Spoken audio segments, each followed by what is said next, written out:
हम हमारा क्लास आज का स्टार्ट करते हैं। तो लास्ट का जैसे कि हम लोगों ने किया था complete up to contingent liability. तो कंटीजेंट लायबिलिटी में क्या कुछ डाउट है, कुछ बचा हुआ है जो कि तुमको समझ में नहीं आ रहा है? जल्दी से। कंटीजेंट लायबिलिटी में कुछ समझ में नहीं आ रहा है, या फिर इंटरनल लायबिलिटी में, या फिर एक्सटर्नल लायबिलिटी में, करेंट नॉन करेंट, इस चारों चीजें जो कि हम लोग लास्ट क्लास में कंप्लीट किए थे, क्या हाँ उसके सर। बारे में कुछ समझ में नहीं आ रहा है? कुछ भी ऐसा कुछ भी ऐसा कुछ।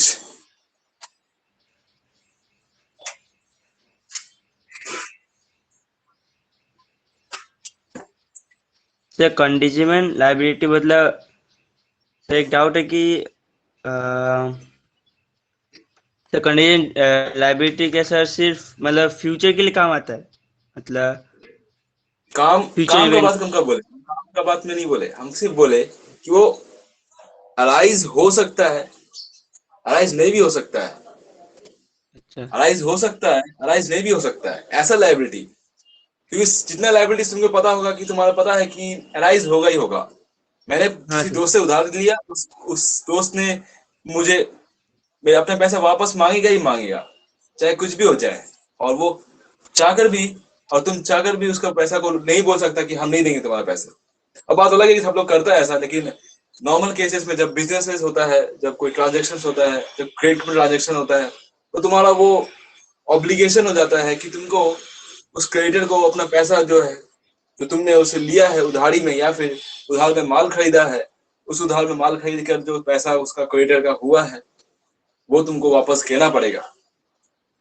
जब आज दो कल दो, लेकिन देना पड़ेगा। लेकिन अनसर्टेन लाइबिलिटी जो होता है, जैसे किसको कहते हैं हम लोग, कंटीजेंट लाइबिलिटी। कंटीजेंट लाइबिलिटी में ये अनसर्टेनिटी होता है। क्यों होता था? जो कोर्ट केस के बारे में मैंने बताया था, कोर्ट केस जहां पर ऐसा एक सिचुएशन हो सकता है जहां पर बोला जाए कि मेरे ऊपर जो चार्ज है वो कल साबित हो जाता है तो हमको कंपनसेशन देना पड़ेगा। मान लो मैंने कुछ हम्म। गुनाह किया, लेकिन वो गुनाह मेरा पर साबित नहीं हो पाया, तो मुझे कोई कंपनसेशन देना नहीं पड़ेगा। बट अगर वो गुनाह मेरे पर साबित हो जाता है तो मुझे कंपनसेशन देना पड़ेगा। पड़ेगा। ये हो भी सकता है, ये नहीं भी हो सकता है। That is what we called as contingent liability. Sir जो हो भी दैट इज सकता है व्हाट नहीं वी भी हो कॉल्ड एज सकता है। कंटीजेंट। यस, वो अनसर्टेन है। सबसे बड़ा बेस्ट एग्जांपल है, बेस्ट एग्जांपल है कोर्ट केस वाला एग्जांपल। जब भी तुम केस हारते हो तो कोर्ट वाला तुम पर चार्ज लगाता है, और कंपनसेशन का करीब 1,000 या 2,000 या 10,000, वैसे भी उसके हिसाब से पुराना पुराना लॉ के हिसाब से कंपनसेशन जो रेट होता है वो तो तुमको भरना पड़ता है। तो वो जो पेमेंट करना पड़ेगा, वो तो पता नहीं था तुमको कि हाँ अराइज हो जाएगा, और अराइज हम्म। हुआ तो वो कंडीशन लायबिलिटी बन जाएगा। क्या अब क्लियर हो गया सब कुछ? हाँ सर। अब सब कुछ क्लियर हो गया, तो चलो लिखने स्टार्ट करते हैं हम लोग अपना 8.8। लाइबिलिटीज था 7th, अब 8 पॉइंट लिखेंगे। 8 point. Receipt. Receipt.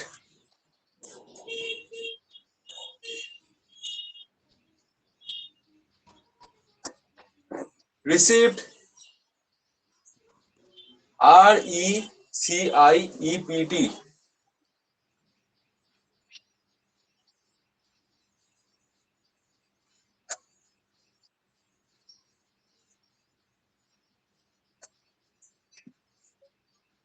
RECIEPT। Receipt दिख रहा है तो हाँ रिसिप्ट। सर। तो ये हाँ रिसिप्ट सर। का स्पेलिंग है। अंडरलाइन कर दो इसको और डैश देके लिखो।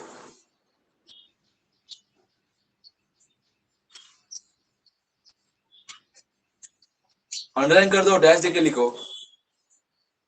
Inflow of cash. कैश मेरे पास सर आ रहा है। इनफ्लो। इनफ्लो। हाँ बोलो। Inflow. Inflow I of an cash. INFLOW। Inflow of cash. Inflow of cash. Into the business. Inflow of cash into the business. Inflow of cash into the business. हाँ sir लिख लीजिए। From any source, from any source.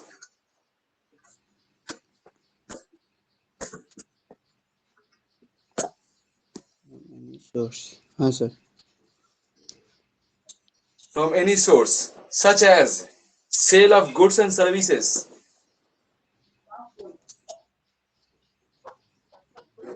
sale of goods, sale of goods हाँ sir. Goods and and services. services.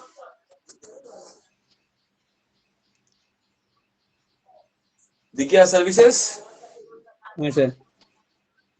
comma sale of assets,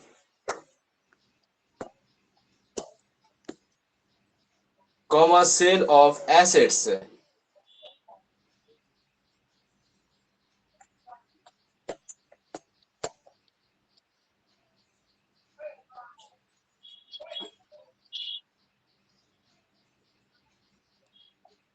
sale of assets.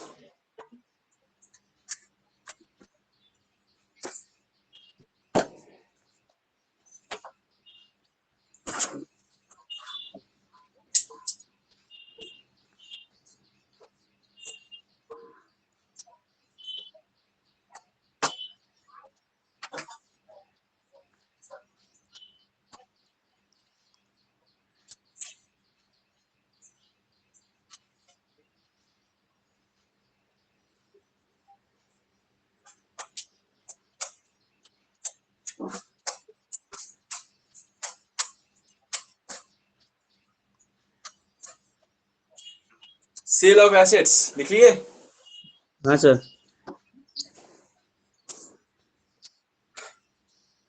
Classification, उसका नीचे लिखो classification. जैसे हम लोगों ने लायबिलिटी से क्लासिफिकेशन किया, उसी तरीके से sale of, sorry, classification of receipt का भी करेंगे. Classification Classification of of. Receipt का भी करेंगे. क्लासिफिकेशन, हाँ सर. फिर नीचे लिखो रोमन 1 देकर, रोमन 1 देकर लिखो. रोमन 1,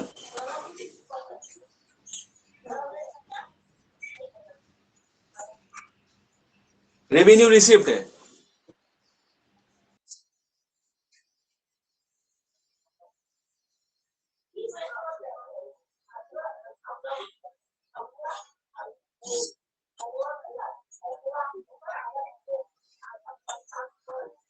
रेवेन्यू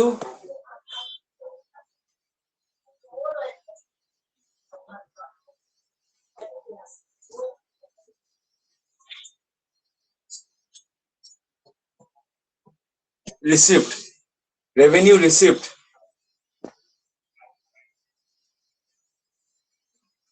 लिख लिए रेवेन्यू रिसिप्ट. अंडरलाइन दे दो, फिर डैश देके लिखो. अंडरलाइन दे दो, फिर डैश देके लिखो.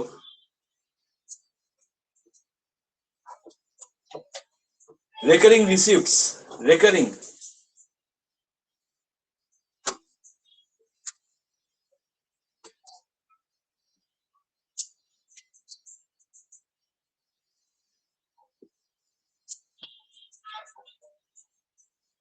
recurring receipts, recurring receipts arising from, recurring receipts arising from normal course of business, from normal course of business activities, from normal course of business activities such as sale of goods and services, revenue receipts. आमतौर पर जो हम लोग देखते हैं, जब किसी दुकान से, किसी शॉपिंग मॉल से, किसी स्टोर से सामान खरीदते वक्त, उस वक्त जब वो गुड्स सेल करता है वो दुकानदार, वो सेलर, तो उसको वो जो रेवेन्यू मिलता है वो उसके लिए रेवेन्यू रिसिप्ट रहता है. वो रिकरिंग रिसिप्ट होता है which arises from day to day business of this sale. वो रेवेन्यू रिसिप्ट, वो रिकरिंग रिसिप्ट जो रिकरिंग होता है, हर दिन होता रहता है, कंटिन्यूसली होता रहता है. arising from normal course of business, from normal course of business activities, of normal course of business activities such as sale of goods and services, goods हो सर्विसेज हो, सब कुछ में बिजनेस ही है हमारा। सर्विसेज बेच रहा है बिजनेस है, गुड्स बेच रहा है वो भी बिजनेस है।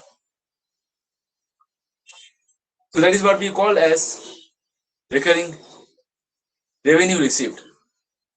Revenue received. यस और नो जल्दी से बोलो कि क्लियर लिख लिए तो यहाँ पर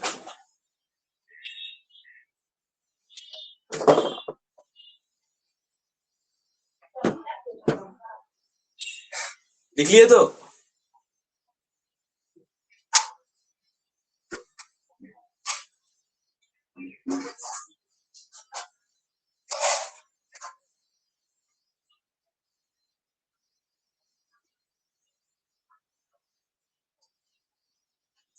सो रेवेन्यू रिसीव लिख लिए, चैट में रिप्लाई कर दो, माइक ऑन करके बोल दो, कुछ तो बोलो।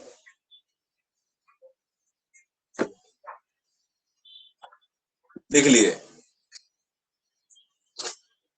तो सेकेंड पॉइंट में आते हैं हम लोग अब अपना सेकेंड पॉइंट पे, capital receives. Capital receives, capital receives. Capital का स्पेलिंग पता है, रिसीव्स का स्पेलिंग पता है, अंडरलाइन कर दो, डैश देके लिखो जल्दी से। नॉन रिकरिंग रिसीव्स, जो रेवेन्यू रिसीव में हम लोग देखे थे, day to day business activities हो रहा है और उसमें रिकरिंग डेली बेसिस में हम लोग को रेवेन्यू मिल रहा है, रिकरिंग करके रेवेन्यू मिल रहा है, हम बिजनेस किए जा रहे हैं, रेगुलरली बिजनेस किए जा रहे हैं। बट जो नॉन रिकरिंग रिसीव्ट है, जो कैपिटल रिसीव्ट है, क्या वो रिकरिंग है? नहीं। क्या वो रेगुलरली होता है? नहीं। तो सिंस वो रेगुलरली नहीं होता है तो फिर क्या कर सकते हैं हम लोग? वो नॉन रिकरिंग है, and that is what we call as non recurring receipts arising from non-recurring receipts arising from activities which are incidental to business, which are incidental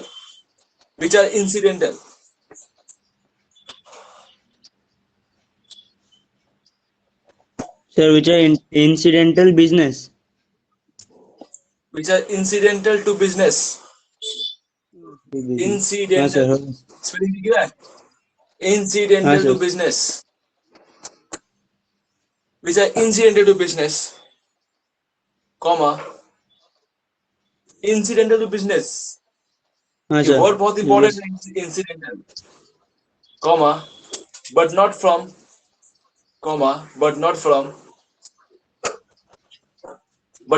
operating activities, and that is what we call as capital receipts. और capital रिसीव्ट्स में हम लोगों को ये चीज समझ में आ जाता है कि ये जो कैपिटल रिसीव्ट ये डेली बिजनेस एक्टिविटीज नहीं है, और इस डेली बिजनेस एक्टिविटीज इस नहीं है तो ये क्या है? ये नॉन रिकरिंग रिसीव्ट्स है। और ये ऑपरेटिंग एक्टिविटीज जो हम लोग करते हैं रेगुलरली, खरीद बेच, सामान बेचना खरीदना, वो बेचना खरीदना, इसमें रोज नहीं होता है। और सिंस रोज नहीं होता है तो फिर वो क्या होता है? वो कैपिटल रिसीव्ड होता है। कैपिटल रिसीव्ड जैसे कि हम लोगों ने आज सोचा कि चलो ये फ्रिज बहुत पुराना हो गया है, और सिंस ये फ्रिज बहुत पुराना हो गया है तो फिर इसे बेच डालते हैं, OLX बेच दो। और OLX में जब हम लोग बेच देते हैं इसको तो फिर वो क्या होता है? क्या हम रेगुलरली बेचते हैं? नहीं। क्या हम डेली बेचते हैं? नहीं। क्या ये मेरा बिजनेस है? ये भी नहीं। तो फिर ये मेरा क्या है? ये मेरा कैपिटल रिसीव्ट्स है। और इस कैपिटल रिसीव्ट को हम लोग क्या कहते हैं? Non recurring receipts. बात क्लियर हो गया क्या? हाँ सर। फॉर एग्जाम्पल लिख लो जल्दी से। For example sale of machinery, machinery spelling आता है तो? हाँ सर। Machinery, yes, sale of machinery, comma sale of fixed goods, fixed assets लिख लो अच्छा से, fixed assets.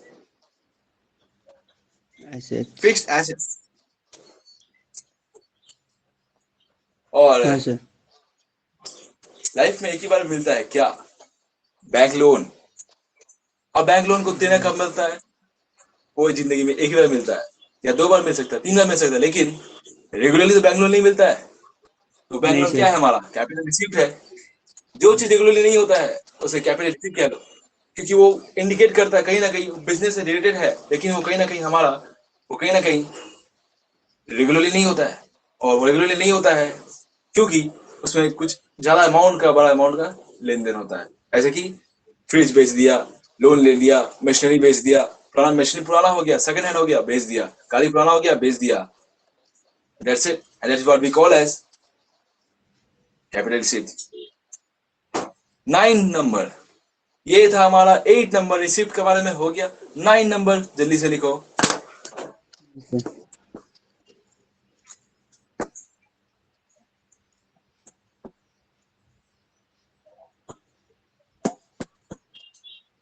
Expenditure, can you see the spelling expenditure? हाँ सर। डैश दे दो, अंडरलाइन कर दो, इसको अंडरलाइन कर दो, अंडरलाइन करके हाँ इस तरीके से अंडरलाइन कर दो और डैश दो। दे दे। Okay done. तो चलो लिखते स्टार्ट कर दो। It represents, it represents, represents, represents, represent का स्पेलिंग आता हाँ है? सर। तो हाँ सर आता है रिप्रेजेंट का सर। स्पेलिंग आता है। It represents, it represents benefits, फायदा, बेनिफिट्स, बेनिफिट्स enjoyed, हमको फायदा मिल रहा है। Benefits enjoyed, enjoyed, benefits enjoyed by,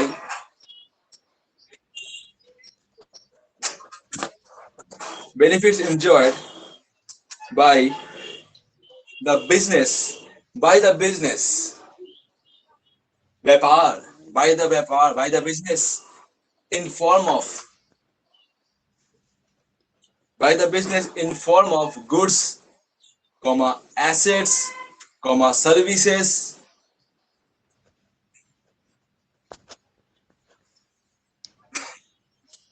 goods, comma assets, comma services, हाँ सर।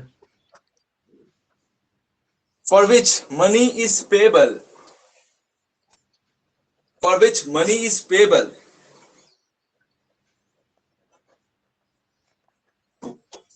in the future। एक काम करो, for which money is paid or payable in the future लिखो। देखो तो, sir for which money money is is paid paid, और payable.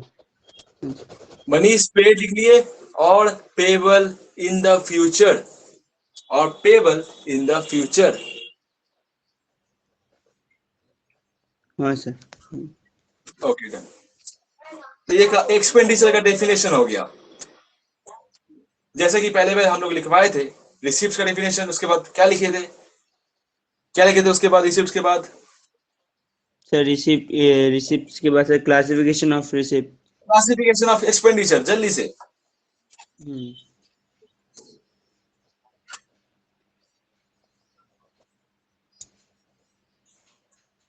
Roman 1 देके लिखो, capital expenditure,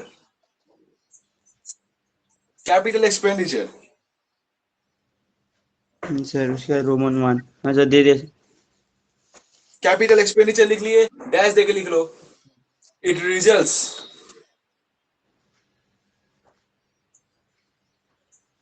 it results into acquisition, it results into acquisition,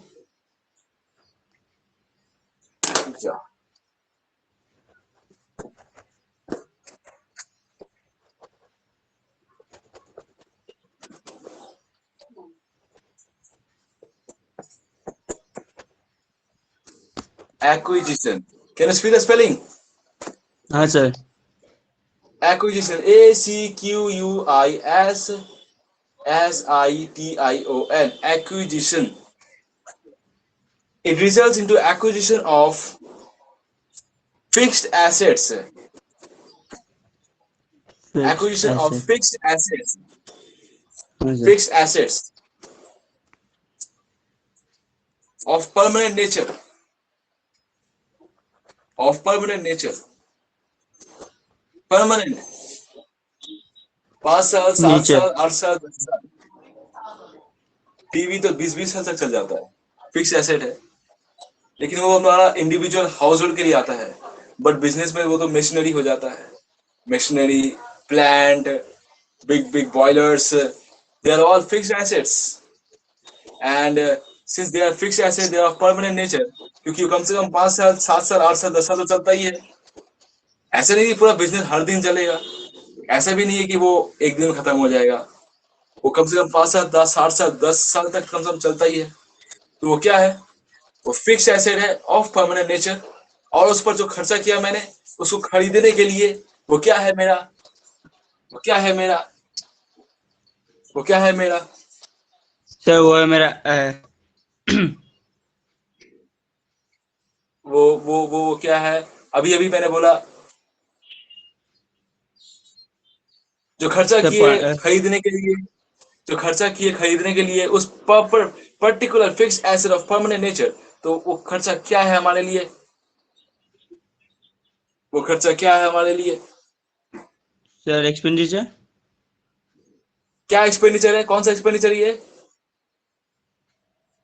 acquisition of fixed assets of permanent. Expenditure जो लिखवा रहे हैं, जो किसका डेफिनेशन लिखवा रहे हैं हम लोग, हेडिंग में क्या लिखे हैं अभी,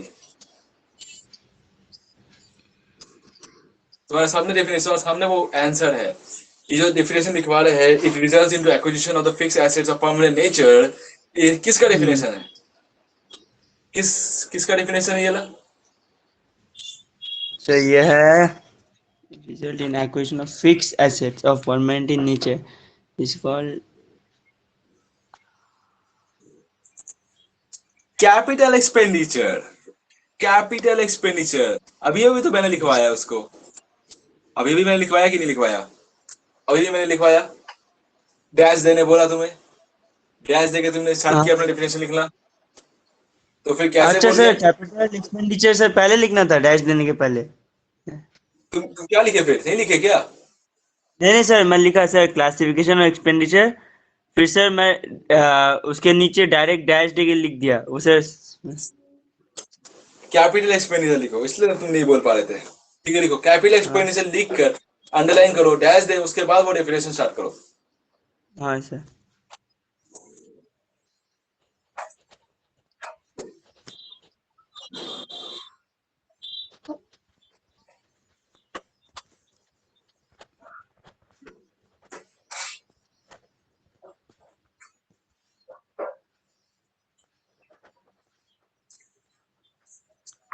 its benefit its benefit will be enjoyed for more than 1 year, its benefit will be enjoyed, benefits will be enjoyed, enjoyed का स्पेलिंग पता है तो, हाँ sir. enjoyed for more than 1 year, sir नीचे सर उसके बाद लिखना है इट्स बेनिफिट। हाँ, जो परमानेंट नेचर लिख लिए, फुल स्टॉप दो, ब्रेक, और फिर स्टार्ट करो, it's benefit will be enjoyed for more than 1 year, for more than 1 year, and it will help to generate revenue for more than 1 year,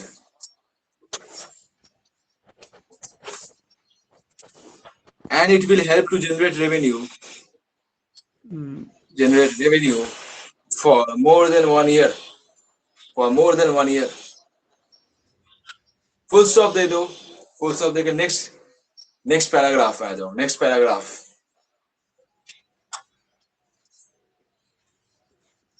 हाँ sir.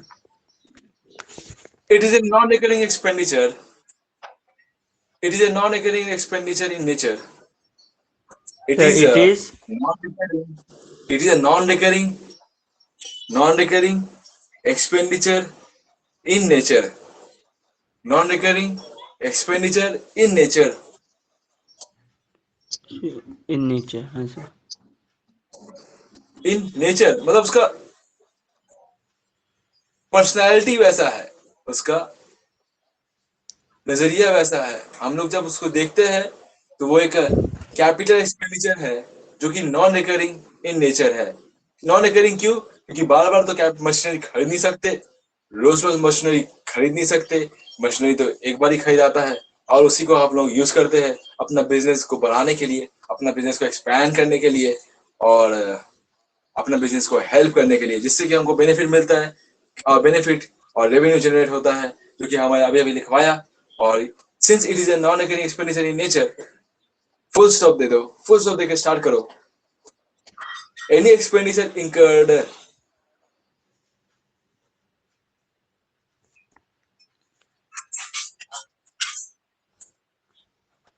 Any expenditure incurred. think Any expenditure incurred.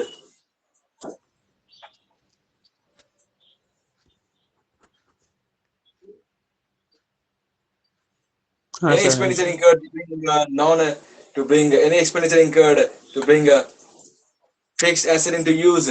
To bring a fixed asset into use. Fixed asset into use.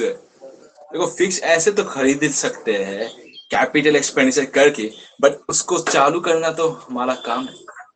हम्म, उसमें चालू करने के खर्चा लिए तो पड़ता है। अब देखो, एसी खरीदते हैं तो इंस्टॉलेशन तो करना पड़ेगा। क्या हाँ खरीद सर के रख दोगे तो नन हवा मिलने लगेगा? नहीं नहीं मिलेगा। तो उसमें आदमी बुलाना पड़ेगा। आजकल फ्री में मिल जाता है, लेकिन पहले होता नहीं था ऐसा। आदमी बुलाना पड़ता था, वो आदमी आता था। प्लस इलेक्ट्रिसिटी का अलग से कनेक्शन चार्ज करना लेना पड़ेगा, अलग से मीटर लगाना पड़ेगा। उस मीटर के ऊपर जो इलेक्ट्रिशियन उसे खर्चा देना पड़ेगा, उस मीटर का भाड़ा देना पड़ेगा अलग से। उस मीटर में जितना भी रेंट आता है उसको तुमको पे भी करना पड़ेगा। तो हम्म, ये सब एक्सपेंडिचर जो हम लोग कर रहे हैं, वो किस लिए कर रहे हैं? उस एसी को यूज में लाने के लिए कर रहे हैं।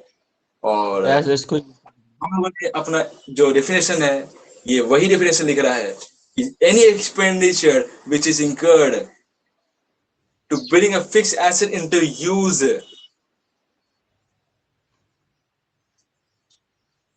Into use. हाँ सर लिख ले Into use. And ये हमारा एसी का काम कंप्लीट हो गया। बट घर में एक और फ्रिज पड़ा हुआ है, जो कि 2 साल पहले खरीदे थे, बट अब थोड़ा खराब होने लगा है। उसका कुछ पार्ट्स खराब होने लगा है, तो क्या उसको फेंक देंगे? नहीं। ये हमारा घर का एग्जांपल हम ले रहे हैं। बट बिजनेस में ये बहुत बड़ा बड़ा मशीन होता है। तो क्या वो मशीन वो फेंक देगा? नहीं, वो फेंकेगा नहीं। उस मशीन के ऊपर रिपेयर खर्चा करेगा, उस मशीन को बना देगा, उस मशीन को प्रोडक्टिविटी इंक्रीज करेगा, उस मशीन को और इम्प्रूव करने के लिए उसको मोबिलाइज करेगा।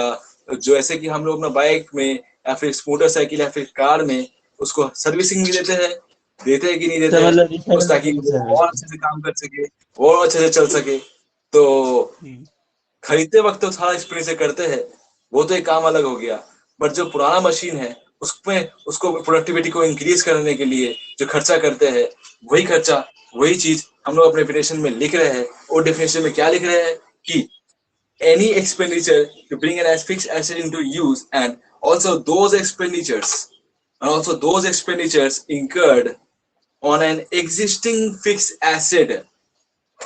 Existing a spelling existing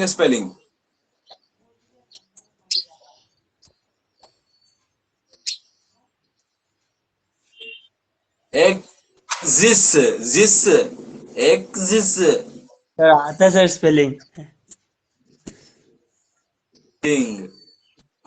तुम्हें आता होगा, लेकिन बहुत लोग जो होगा ऐसे कि ओम प्रकाश या कोई कौन नाम है उसका, सत्य प्रकाश, तो उसको शायद उसको दिक्कत होगा, इसलिए मैं इसको लिख रहा हूँ अच्छे से, ताकि उसको दिख जाए अच्छे से, नहीं फिर प्रॉब्लम हो जाएगा बाद में जाकर। अच्छा आप वीडियो ओके। भेजेंगे ना सर इसका हाँ, ये वीडियो पर रिकॉर्ड हो रहा है ना, तुम देख रहे हो शायद। ये वीडियो को रिकॉर्ड हो ताकि उन लोग सबको देख पाए, तो फिर उन लोग को दिक्कत हो जाएगा ना, उन लोग कंप्लीट नहीं कर पाए अपना क्लास। तो increase fix asset which increase productivity on an existing fixed asset which will increase productivity. Spelling of productivity पता है? हाँ सर या इसके बाद एंड ऑल्सो दोज एक्सपेंडिचर इंकर existing fixed asset, fixed asset, fixed asset, हाँ sir fixed asset हाँ sir लिख लीजिए which will increase productivity, which will increase productivity, which will increase productivity, comma capacity. गाड़ी में दो साइलेंसर लगा दिया, बाइक में दो साइलेंसर लगा दिया, बूम बूम आवाज हो रहा है, मॉडिफिकेशन कर दिया, कैपेसिटी बढ़ा दिया उसका, सीसी बदल दिया उसका, इंजन ही बदल दिया पूरा, वाह। तो ये सब चीज क्या करते हैं हम लोग, उसको सुपर बाइक बनाने के लिए करते हैं, लेकिन वो सुपर बाइक बन नहीं पाता है, बट बना देते हैं किसी न किसी तरह से हम लोग। तो वो सब चीज क्या होता है, वो सब चीज वही एग्जाम्पल है, बहुत कॉमन एग्जाम्पल है। फैक्ट्री में शायद तुम नहीं गए होंगे कभी, लेकिन फैक्ट्रीज का जो एग्जाम्पल है कि हम लोग जो लाइव एग्जाम्पल देखते हैं अपना रोड पे देखते हैं, और बड़ा बड़ा साइलेंसर को मुंह बड़ा कर देता है, बड़ा सा गोल सा कर देता है, और गोल पे बोल के बम बम मारता है, जैसे कि उन लोग आवाज बहुत जोर हो जाता है। और वो सब चीज क्या होता है, वो सब चीज कैपेसिटी है, और उसको दिखाने के लिए देखो कितना हमें अपना इम्प्रूव कर सके। हाँ capacity comma efficiency comma efficiency. सब कोई अपना बाइक को उस तरीके से नहीं करता है। कुछ बाइक का एफिशिएंसी बढ़ाने के लिए भी खर्चा करता है, कुछ बाइक का माइलेज बढ़ाने के लिए खर्चा करता है, जैसे कि इंजन को हर समय सर्विसिंग कराना, और जो कैस्ट्रोल एक्टिव जो होता है उसको डालना, इससे कि उसका इंजन को और स्मूथ मिलेगा और एफिशिएंसी होगा। एड्स देखे होंगे, कमर्शियल एड्स, कैस्ट्रोल एक्टिव भी चाहिए जो आपकी इंजन को रखे तरोताजा और स्ट्रॉन्ग। सुने हुए तो बहुत कॉमन एग्जांपल है सब। तो वो सब चीज क्या है, वो सब चीज एक्चुअल में हमारे ये वही एक्सपेंडिचर्स है। then such expenditures then such expenditures are called, एक एक्सपेंडिचर करते हैं खरीदने के लिए, दूसरा एक्सपेंडिचर करते हैं उसको यूज करने के लिए, तीसरा एक्सपेंडिचर करते हैं अपना पुराना एसेट को और इम्प्रूव करने के लिए। हम अपना एसेट ही है, हम लोग एक एसेट के तौर पर ही है। हम लोग हमेशा इम्प्रूव करने की कोशिश करते हैं कि नहीं करते? क्या हम लोग सोचते हैं कि हम हाँ लोग जो पहले थे वैसे ही रहेंगे? नहीं, हमेशा हम लोग इम्प्रूव करते हैं अपने आप को, अपना नॉलेज को बढ़ाने की कोशिश करते हैं, अपना नॉलेज को एक अलग लेवल पे जाने की कोशिश करते हैं। और हर एक चीज जो हम लोग गलत करते हैं, हर एक बैड हैबिट जो हम लोग उसको अलग हटाते हैं, हटा के आगे बढ़ने की कोशिश करते हैं। तो वो सब क्या है, वो सब एक्सपीरियंस हम लोग अपने शरीर में, अपना आप में दे रहे हैं या फिर अपना एसेट पे दे रहे हैं। ये सब कुछ एक्सपेंडिचर ही है, और इस तीनों को एक ही नाम से जो पुकारा जाता है, वो एक नाम क्या है? वो एक नाम है, then such expenditures are called such expenditures are called then such expenditures are called capital expenditures. Capital expenditures.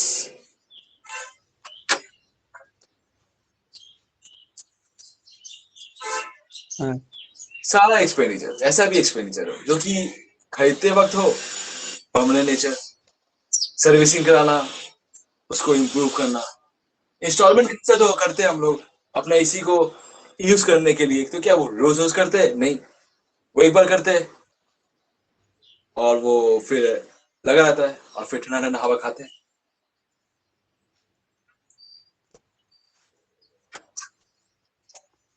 For example, example एक अच्छे से बहुत सारे एग्जाम्पल बता दिए। पहला एग्जाम्पल है, जो सबसे पहला डेफिनेशन जो दिया था हमने, उसका एग्जाम्पल है कंप्यूटर परचेज। कैपिटल एक्सपेंडिचर है ना, रोज रोज नहीं कंप्यूटर खरीदते, रोज रोज लैपटॉप खरीदते क्या? नहीं ना। तो वो सब क्या है? अच्छा capital expenditure. Computer purchase comma wages paid for installation of machinery. जो वेजेस हम लोग एसी लगाने में खर्चा करते हैं, फैक्ट्री में तो वो एसी नहीं लगाते, फैक्ट्री में हम लोग मशीनरी यूज करते हैं, मशीनरी को इंस्टॉल करते हैं। मशीनरी को इंस्टॉल करने के बाद वो जो उसको यूज करना है, उसका सारा तार वायर, सारा इंस्टॉलेशन खर्चा जो होता है, जो आदमी करता है, क्या वो कंपनी वाला देता है? नहीं, कंपनी वाला लोग नहीं देता है। वैसे बोला ना मैंने कि एसी में जो कंपनी वाला फ्री इंस्टॉलेशन देता है, फैक्ट्री में ऐसा नहीं होता है। फैक्ट्री में तुमको आदमी हायर करना पड़ेगा जो उस मशीन का काम जानता है, और उसको कैसे यूज करना है, कैसे उसको सेटिंग करना है, सब कुछ करके और पैसे लेके फिर चला जाता है।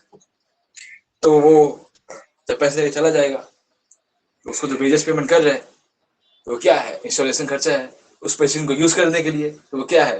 कैपिटल एक्सपेंडिचर है ना। तो क्या एग्जांपल लिख लिए? Wages paid for installation of machinery comma, comma लेके लिखो लास्ट, कैरेज भाड़ा, carriage paid for furniture purchased, carriage paid for furniture purchased, carriage. एक मिनट रुक जाओ, तो carriage spelling paid for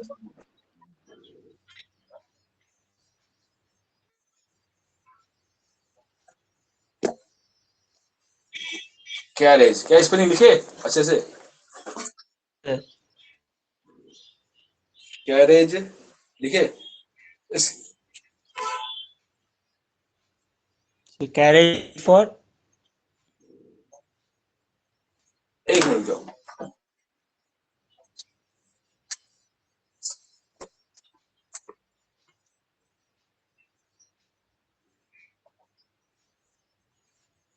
I पहले होगा और ए बाद में होगा, चलो ये ठीक है, लिख लिया ला। हाँ sir carriage, CARRIAGE, carriage. Carriage paid for furniture purchased, carriage paid for furniture purchased.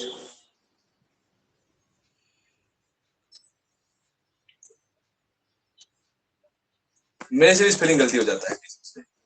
Carriage paid for furniture purchased.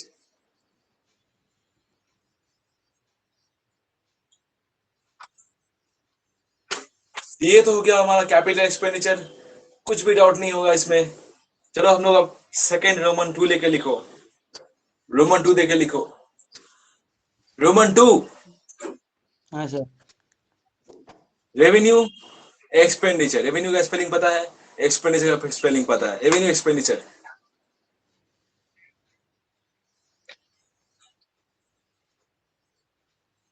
हाँ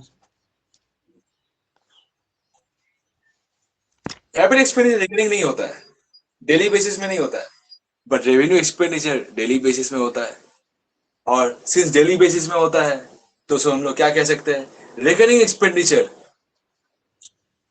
रिकरिंग स्पेलिंग पता है, अभी भी लिखवाया था, रिकरिंग एक्सपेंडिचर।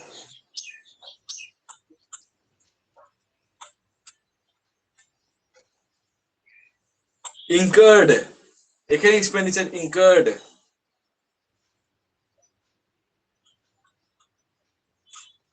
हाँ सर इनका recurring expenditure incurred to carry out day-to-day activities of the business, to carry out day-to-day activities of the business, to carry out day-to-day activities of the business, of the business, day-to-day activities of the business. हाँ sir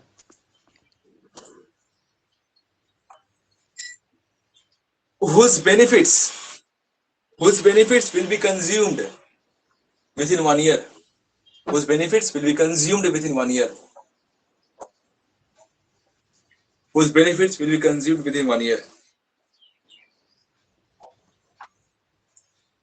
Consumed, consumed, consumed, consumed.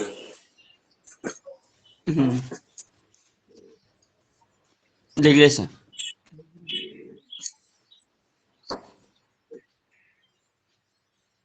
Consumed, spelling लिखिए तो consumed का, हाँ sir consumed, whose benefit will be consumed within 1 year. For example, salary, rent, electric expenses, salary, rent, electric expenses,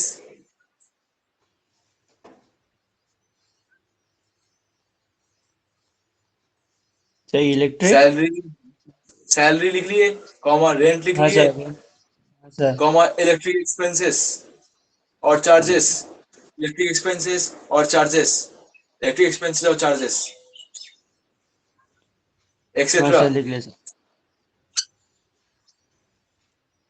नीचे लिखो, एक line दो, नीचे लिखो, all these expenditures helps to generate revenue for 1 year. All these expenditures, because all the above expenditures, all the above expenditures, all the above expenditures will help to generate revenue for 1 year.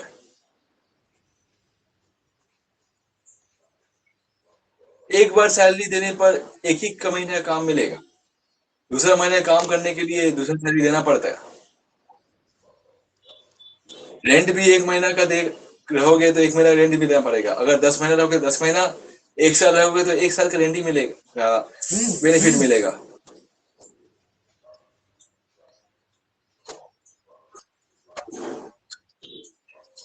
Third Roman देके लिखो, third Roman, हाँ third sir Roman, ले sir. Third Roman देके लिखो, deferred revenue expenditures, deferred revenue expenditures, deferred, spelling of deferred ये थोड़ा difficult है शायद, रुक जाओ,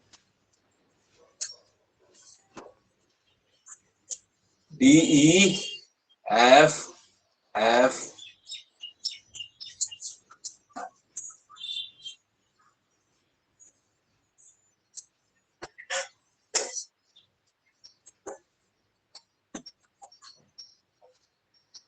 deferred,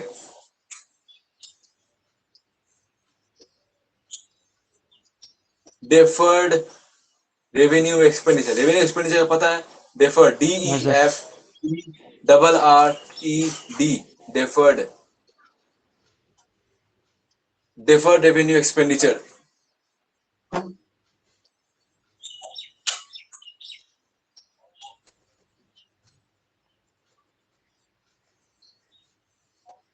अब लिखो, ब्रैकेट में लिखो, ब्रैकेट में ब्रैकेट दो और लिखो post Pon,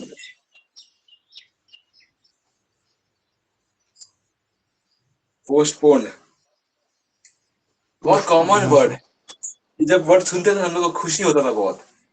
postpone, postpone, postpone, today's class is postpone, today's test is postpone, oh man, हाँ सर। क्या खुशी होता था For तो ये CBSE वर्ड सुन। result will be postponed। हाँ, सर जैसे CBSE result has been postponed sir.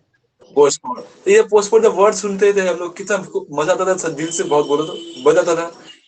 Your exam is postpone, your test is postpone, बहुत मतलब अच्छा वर्ड है, मतलब बहुत मजेदार वर्ड है।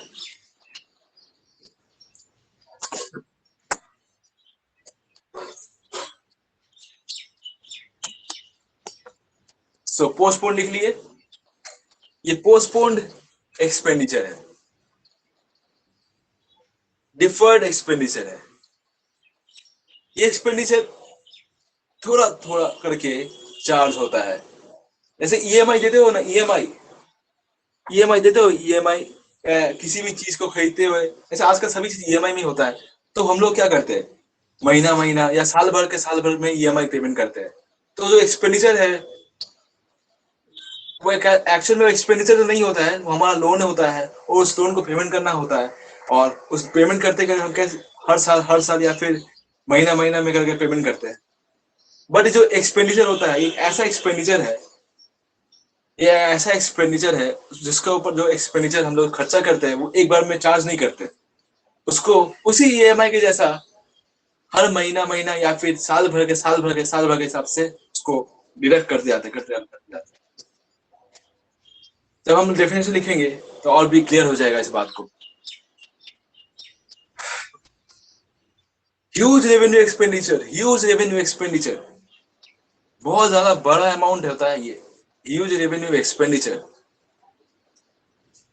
Huge revenue expenditure,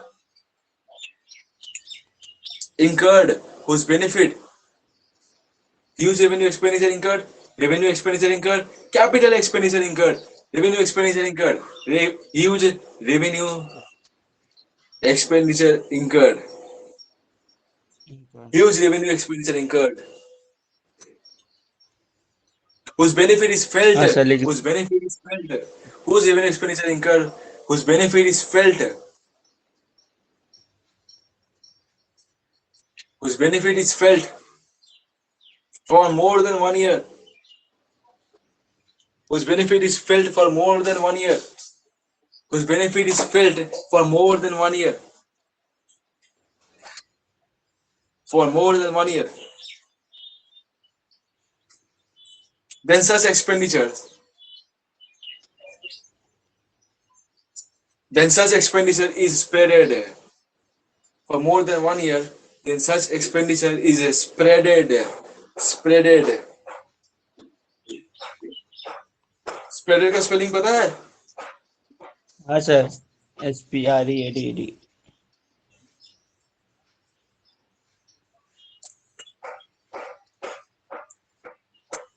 Spreaded.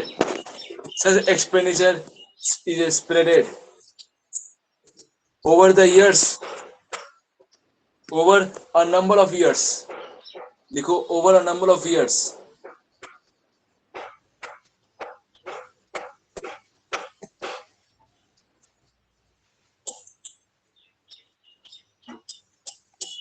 लिख ले sir. Over a number of years.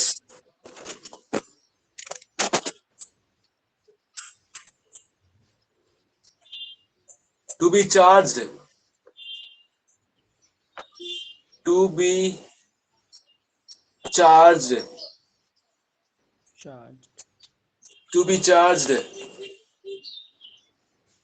against the profit of subsequent year.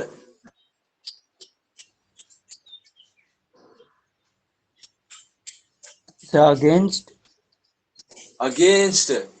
profit of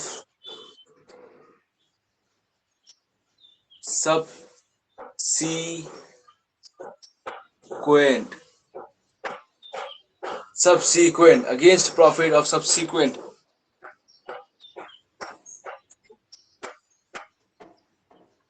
bracket में लिखो subsequent का ब्रैकेट में लिखो future इसे ब्रैकेट कर दो future sir future year to be charged against profit of subsequent future bracket में future year. Done? Yes sir. तो इस डेफिनेशन से क्या समझना है? बहुत बड़ा एक्सपेंडिचर जो हम लोग करते हैं रेवेन्यू एक्सपेंडिचर कहते हैं। अब सोचोगे कि कैपिटल एक्सपेंडिचर में तो बड़ा एक्सपेंडिचर में तो एक बार ही होता है, तो उसको कैपिटल एक्सपेंडिचर बोलते हैं। बट यहाँ पर रेवेन्यू एक्सपेंडिचर को क्यों बोल रहे हैं? क्योंकि यहाँ पर कोई कैपिटल चीज नहीं है, कोई कैपिटल कोई बड़ा सा अमाउंट कोई चीज हम खरीद नहीं रहे हैं। वो ऐसा चीज है जो हमारा बिजनेस में रेगुलरली जनरेट करने के लिए रेवेन्यू, और उस रेवेन्यू से हम लोग को बहुत कुछ मिलेगा। That is what we call as deferred revenue expenditure. उसका बेनिफिट मोर देन 1 ईयर मिलेगा, शायद 2 साल 3 साल 4 साल भी मिल सकता है। थोड़ा सा सिमिलरिटी है कैपिटल एक्सपेंडिचर से, लेकिन ये रेवेन्यू एक्सपेंडिचर है, ह्यूज रेवेन्यू एक्सपेंडिचर। और since it is a huge revenue expenditure, इसलिए हम लोग इसको अपना फाइनेंशियल स्टेटमेंट में चार्ज करते हैं। कैपिटल एक्सपेंडिचर जो चीज करते हैं ना, उसको फाइनेंशियल स्टेटमेंट में कभी चार्ज नहीं करते हैं, वो हमेशा डायरेक्ट बैलेंस शीट में चला जाता है। जर्नल एंट्री में रिकॉर्ड होता है, डेटा में रिकॉर्ड करके सीधा बैलेंस शीट में उसको पुट करते हैं। जो बैलेंस शीट बनता है, जो कि लास्ट में बनता है, शायद तुम पढ़ोगे तुमको और समझ में आ जाएगा क्लियरली। जब वो बनता है तो उसमें हम लोग दिखाते हैं लाइबिलिटीज एसेट सब दिखाते हैं। हम लोग ने जो डेफिनेशन लिखा था वो डेफिनेशन से मुझे समझ में आया होगा कि हम लोग क्या करते हैं, तो उसमें दिखाते हैं। लेकिन जो रेवेन्यू एक्सपेंडिचर, जो डिफर्ड रेवेन्यू एक्सपेंडिचर है ना, ये बैलेंस शीट में आता है, लेकिन एक ऐसे तौर पे आता है कि वो हर बार चार्ज हो जाता है। और हर बार चार्ज हो जाता है इसमें फाइनेंस स्टेटमेंट में चार्ज होते होते होते होते घट जाता है। घटते घटते घटते घटते जो उसका अमाउंट है वो बैलेंस शीट में कमते कमते कमते कमते कमते जाता है हर साल हर साल हर साल। पर कैपिटल एक्सपेंडिचर ऐसा नहीं होता है। कैपिटल एक्सपेंडिचर हर साल कमता नहीं है। डेप्रिसिएशन चार्ज करते हो, डेप्रिसिएशन चार्ज करते हो, वो भी पता पढ़ोगे तुमको क्लियर होगा। लेकिन ये जो रेवेन्यू एक्सपेंडिचर है, ये डिफर्ड रेवेन्यू एक्सपेंडिचर है, ये कमते जाता है कमते जाता है। और इससे हमको फायदा मिलता है। क्या फायदा मिलता है? हमारा सेल बढ़ता है। अब डेफिनेट रेवेन्यू एक्सपेंडिचर का फॉर एग्जांपल देके लिखो। For example advertisement expenses, advertisement expenses, advertisement expenses. Capital expenditure और डिफर्ड रेवेन्यू एक्सपेंडिचर यही डिफरेंस है कि वो चार्ज होता है, और कैपिटल एक्सपेंडिचर में एक बार चार्ज करने के बाद वो सीधे बैलेंस में चला जाता है। और फिर उसमें जो चार्ज होता है वो होता है तुम्हारा वैल्यू रिग्रेट होता है। बट डेफिनेटिव एक्सपेंडिचर जो होता है ना, वो हमारा हर एक दिन के लिए बहुत ही इस्तेमाल होता है, बहुत उसका जो एक बेनिफिट है। एडवर्टीजमेंट, तुम एडवर्टीजमेंट करोगे, एक बार करोगे, ज्यादा करके करोगे, बड़ा अमाउंट खर्चा करना पड़ता है, बड़ा फिल्म स्टार सेलिब्रिटी को मतलब हायर करना पड़ता है, कॉन्ट्रैक्ट कराना पड़ता है, उन लोग तुम्हारा प्रोडक्ट को एडवर्टाइजमेंट करेगा, प्रोडक्ट के बारे में अच्छे से बोलेगा, लोग सुनेगा, लोग खरीदेगा, तुम्हारा सेल्स बढ़ेगा, और सेल्स जब बढ़ेगा तो वो क्या है, रेवेन्यू एक्सपेंडिचर है, डेफर्ड रेवेन्यू एक्सपेंडिचर। इसके वजह से हमारा सेल इंक्रीज हो रहा है, इसके वजह से हमारा रेगुलरली रोज लोग उस विज्ञापन, उस एडवर्टीजमेंट, उस एड कमर्शियल को देख रहा है, और उस देखते देखते वो सोचता है कि चलो ये बहुत बढ़िया चीज है, चलो इसको खरीदते हैं। तो ये जो खरीदने का जो मन बनाया, वो किससे मिला, वो क्या बेनिफिट मिला, कहाँ से मिला बेनिफिट, हो उस बेनिफिट का को किसको मिलेगा, कंपनी को मिलेगा। तो कंपनी का माल अब बिक्री होगा, कौन खरीदेगा, कस्टमर खरीदेगा, बायर खरीदेगा। बायर लोगों को कहाँ से पता चला इस माल के बारे में, एडवर्टीजमेंट से पता चला, और इस एडवर्टीजमेंट के थ्रू ही सब कुछ।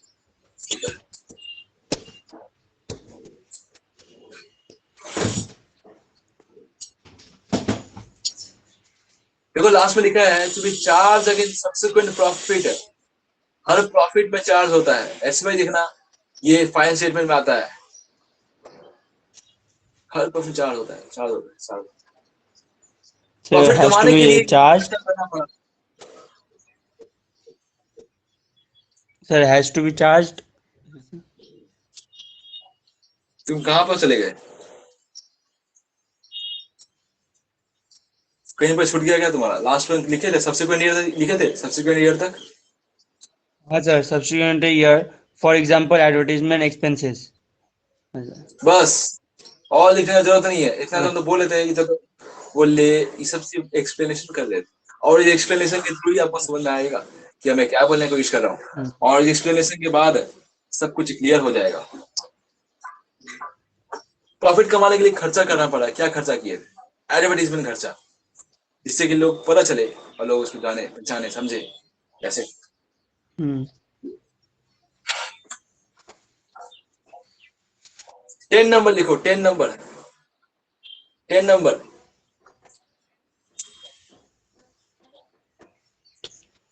एक्सपेंस, ये एक्सपेंडिचर नहीं है, ये एक्सपेंस हम बोल रहे हैं, एक्सपेंस, हाँ सर, एक्सपेंस। एक्सपेंस तो खर्चा। अब देखिए एक्सपेंस,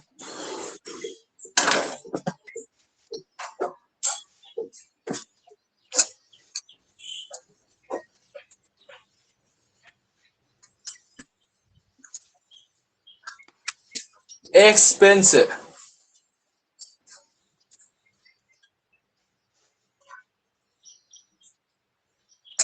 डैश देके लिखो, डैश देके लिखो, डैश देके लिखो।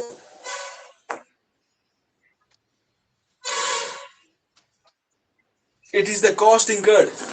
It is the cost incurred to generate revenue for 1 year. It is a cost incurred to generate revenue for 1 year.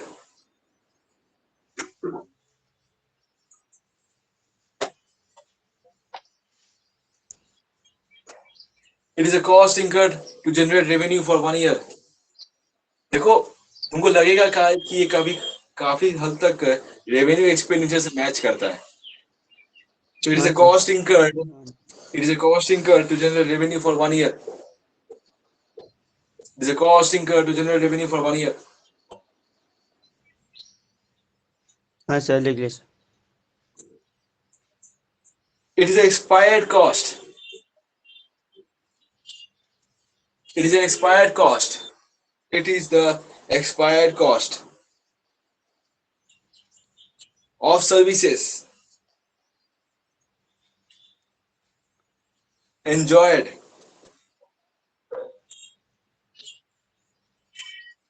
within the year. Within the year of services enjoyed within the year. For example, for example, for example, telephone charges. For example, telephone charges. Telephone charges, comma travelling expenses,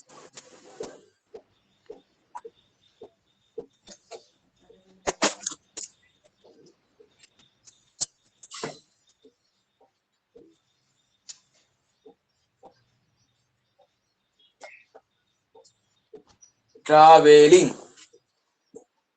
expenses, travelling expenses, telephone charges, travelling expenses, और एक word लिखो, depreciation,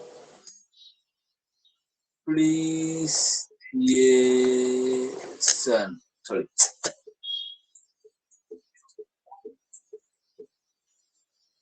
depreciation, लिख लिए, हाँ etcetera. Sir.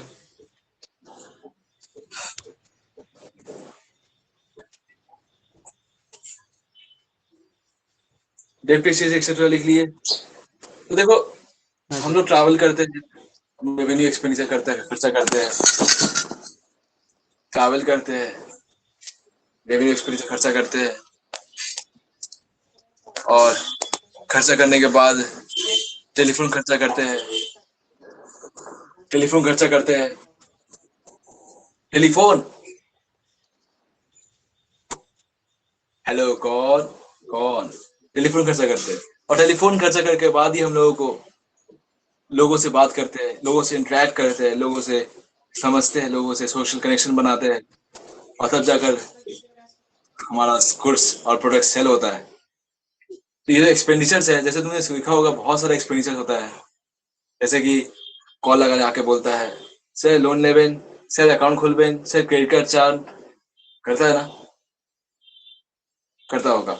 तो जब ये चीज करता है तो ये सब चीजें खर्चा करता है, जो कॉल आजकल तो फ्री है, लेकिन जब पहले पहले जो खर्चा होता था वो टेलीफोन लाइन से खड़ा करना पड़ता था, तो उस वक्त जो टेलीफोन चार्जेस बहुत इंपॉर्टेंट रोल प्ले करता है। अभी भी बहुत सा कंपनी में टेलीफोन ही यूज होता है, मतलब कभी पर्सनल फोन यूज नहीं करता है, अपना टेलीफोन कंपनी का फोन यूज करता है, और सब खर्चा टेलीफोन चार्जेस के अंदर में ही जाता है। तो लैंडलाइन खर्चा होता है वो टेलीफोन चार्जेस के अंदर में जाता है। वो सब खर्चा कर रहा है, किस लिए कर रहा है?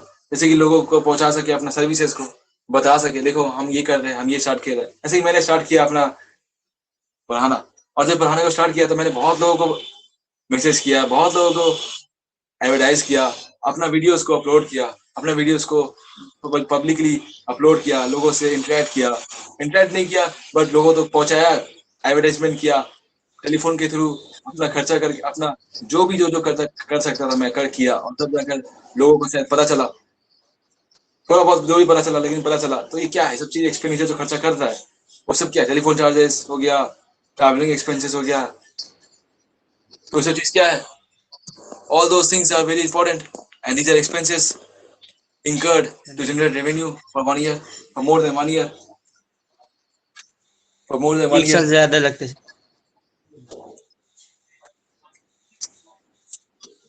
sorry, for more than 1 year नहीं, एक साल भी करो, for 1 year, that's it। एक साल हो जाएगा तो कैपिटल एक्सपेंडिचर चला जाएगा, वो एक साल के भीतर में ही खर्चा हो जाता है, जो भी मिलता है हम लोगों को, फिर एक साल नेक्स्ट साल में फिर दोबारा खर्चा करना पड़ता है।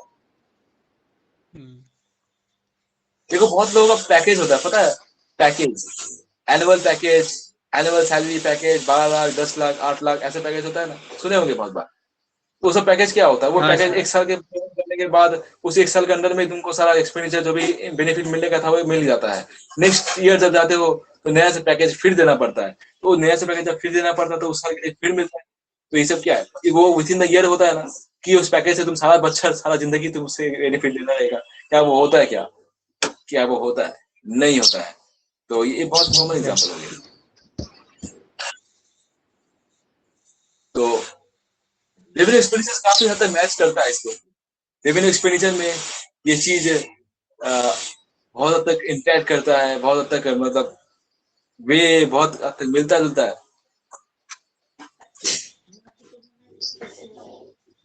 बट डिफरेंस इसमें ये एक ही है कि रेवेन्यू एक्सपेंडिचर में हम सैलरी खर्चा करते हैं, रेंट देते हैं, इलेक्ट्रिक खर्चा करते हैं, एक्सपेंस भी वही है। तुम मान के चल सकते हो कि दोनों एक ही ऐसा चीज है, तुम समझ सकते हो कि दोनों काफी हद तक मतलब 90% तो मैच ही खा रहा है। दोनों में ही डेली एक्टिविटीज खर्चा करना पड़ता है, जनरेट करने के लिए, रेवेन्यू जनरेट करने के लिए हम लोग को रिकरिंग एक्सपेंडिचर खर्चा करना पड़ता है। हर महीना करना देना पड़ता है, हर महीना सैलरी देना पड़ता है, रेंट देना पड़ता है अपना डेली एक्टिविटी चलाने के लिए। जैसे कि लोग हमको भगा ना दे कि मेरे बिजनेस में हमको रेंट देना था, तुम तो दिया नहीं।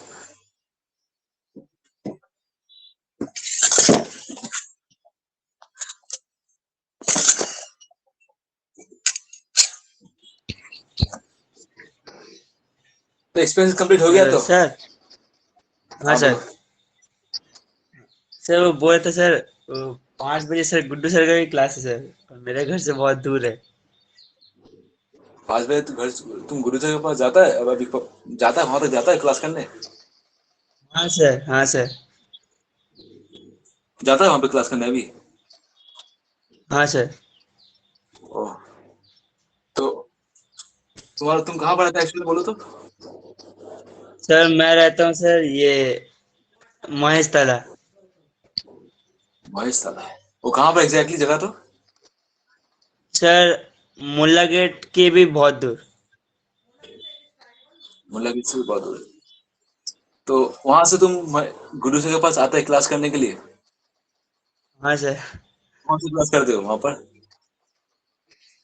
सर गुड्डू सर के पास हाँ। सर इंग्लिश,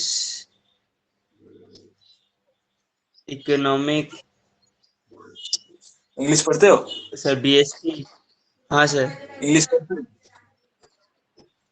ग्रामर ग्रामर पढ़ते हो, ग्रामर पढ़ते सर हो? मेनली, हाँ सर, सर मेनली मैं वहीं पे रहता, मतलब सर निवालीपुर में पहले रहता था सर, तो उसके बाद फिर यहाँ पे शिफ्ट होना पड़ा थोड़ा। तो वहां पर इंग्लिश ग्रामर पढ़ते हो, इकोनॉमिक्स पढ़ते हो और बिजनेस स्टडीज पढ़ते हो? हाँ सर।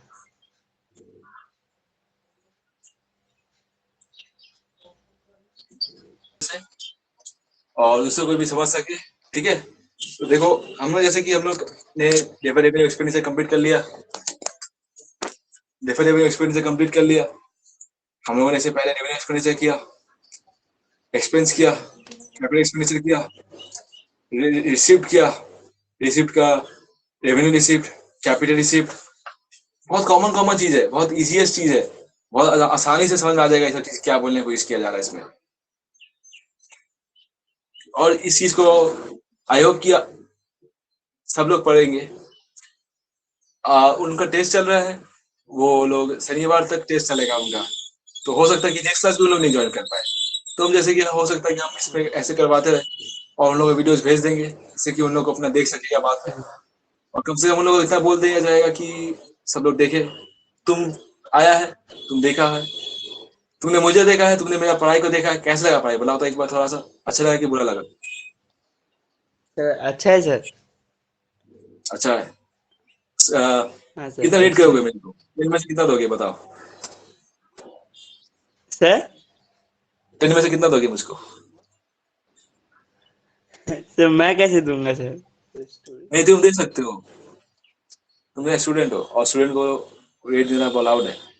टीचर अच्छा पढ़ाता है तो स्टूडेंट को बिल्कुल अलाउड है कि वो बता सके कि सर ओके। ठीक है, चलो फिर हम लोग यहाँ पर सब कुछ एक्सप्लेन कर दिया। आई होप तुम समझ में आ गया होगा। और जो जो अभी नहीं आया है वो भी इस वीडियोस को देखेगा, तो उन लोगों को भी समझ में आ जाएगा क्लियरली, कोई दिक्कत नहीं होगा। और जो पहले पहले जो पढ़ा था, जो हम लोग लिखवाए थे, क्या सब कुछ रिवाइज करना है?